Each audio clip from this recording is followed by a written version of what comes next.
So hello, what's up mga kids, no? Mag-night dive na naman tayo. Andito na naman tayo sa ating paboritong spot mga kids, dito sa Dimiao, Bohol. At kasama ko dito mga kids, ang ating kasama sa Pontero Altos Piros na sila Bro Giston, aka EG Dives. At kasama din natin ngayon si Bro MM mga kids, no? At dito ay kasama din pala natin si Bro Serge. At pagkatapos namin mag-ready sa aming mga gears mga kids, no, ay ready to dive na kami. Baka na lang mga kids. Bro, dive safe bro M. Okay, dive safe bro. Dive safe. Ito. Kita corn. Dive safe everybody.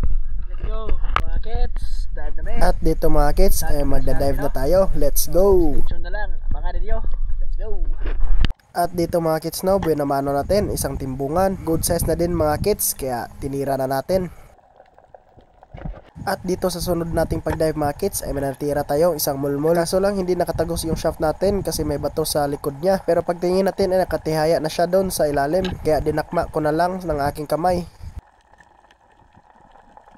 At dito naman mga kids, tumira tayo ng isang timbungan, kaso lang di natin natamaan. Sa next dive natin mga kids ay may nakita tayo isang snapper or katambak. Medyo nakatago siya sa loob mga kids, no, pero goods lang yan. Good holding shot naman yung pagkatira natin mga kids, kaya yun, kinuha na natin kaagad since okay pa naman yung hangin natin.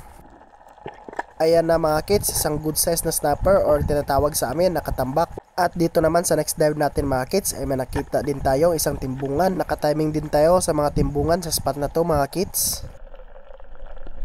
At sa unahan naman mga kids, timbungan pa rin ang ating napana. Di na natin to palagpasin mga kids kasi masarap din tong isda na to. At dito naman mga kids, pang-apat na timbungan natin to ngayong gabi. Halos lahat magkaparehas lang yung size mga kids, kaya goods na. At dito mga kids ay tumira tayo ng isang bilason. At dito mga kids, sa next dive natin ay nakatira tayo ng isang danggit. Nahuli na yung pag-video natin mga kids, no, kasi sobrang bilis ng pangyayari at baka makawala pa yung isda. Good size pa naman mga kids. At dito naman mga kids ay tumira tayo ng isang timbungan sa balas. At dito sa sunod nating pag-dive mga kids ay ang panglima nating timbungan ngayong gabi. Masagana talaga sila ngayong gabi dito sa spot mga kids. At sa sunod nating pag-dive mga kids ay may natira tayo isang katambak. Medyo malaki-laki na din to mga kids, no. Kaso lang medyo daplis yung pagkatira natin kaya nakawala. Buti na lang nandito lang sa malapit kaya dinakma na lang natin.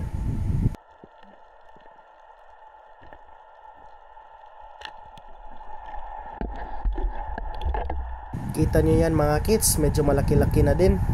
Dito sa next dive natin mga kids ay manakita tayo isang yellowtail barracuda or tinatawag sa amin na tabangko. Aiming for kill shot talaga tayo dito mga kids, kaya yun, napuruhan natin, di na siya nakapaglaban.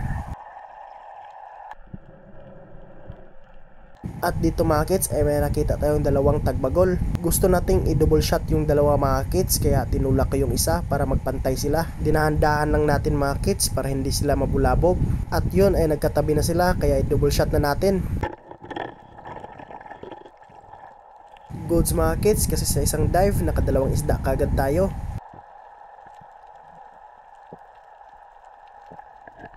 At dito sa next dive natin mga kids ay dinouble shot natin yung dalawang danggit na magkatabi. Dito naman mga kids ay may nakita tayong golden spotted sweet lips at yun na stone shot natin. Dito sa next dive natin mga kids may natira tayong isang mulmul at ito ay na stone shot din natin. Malaking dagdag na din to sa ating huli mga kids. At dito naman mga kids ay may nakita tayo isang tagbagol. May kasama siya pero di sila magkatabi kaya nag-reload agad tayo. Dali-dali tayong nag-reload mga kids, baka tumago pa yung isa.